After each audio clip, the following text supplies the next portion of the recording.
ഇപ്പോൾ എനിക്ക് ഈ സൈഡിൽ കാണുന്ന ഇതാണ് ഈ റഷ്യൻ നിർമ്മിത S-400 മിസൈൽ പ്രതിരോധ സംവിധാനം. റഷ്യ വികസിപ്പിച്ച ദീർഘദൂര ഭൂതല വ്യോമ മിസൈൽ പ്രതിരോധ സംവിധാനമാണ് ഈ കാണുന്ന S-400 ട്രയംഫ് എന്ന് പറയുന്നത്.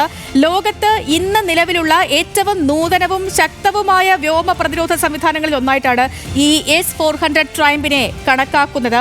വ്യോമ ഭീഷണികൾക്കെതിരെ ഫലപ്രദമായ പ്രതിരോധം തീർക്കാൻ കഴിവുള്ളതാണ് ഇത്.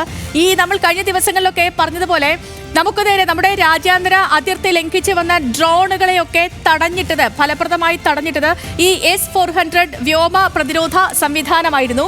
ഈ അങ്ങനെ തന്നെ മിസൈലുകൾ, അതുപോലെ ഈ ഡ്രോണുകൾ, റോക്കറ്റുകൾ, യുദ്ധവിമാനങ്ങൾ ഉൾപ്പെടെ മിക്കവാറും എല്ലാ യുദ്ധക്കോപ്പുകളെയും അതിർത്തി ഭേദിച്ച് നമ്മുടെ രാജ്യത്തേക്ക് എത്തുന്ന അല്ലെങ്കിൽ ശത്രു രാജ്യത്ത് നിന്ന് വരുന്ന യുദ്ധക്കോപ്പുകളെയൊക്കെ തകർക്കാൻ ശേഷിയുള്ളതാണ് നമ്മൾ ഈ കാണുന്ന S-400 ട്രയംഫ് എന്ന് പറയുന്ന ഈ മിസൈൽ പ്രതിരോധ സംവിധാനം.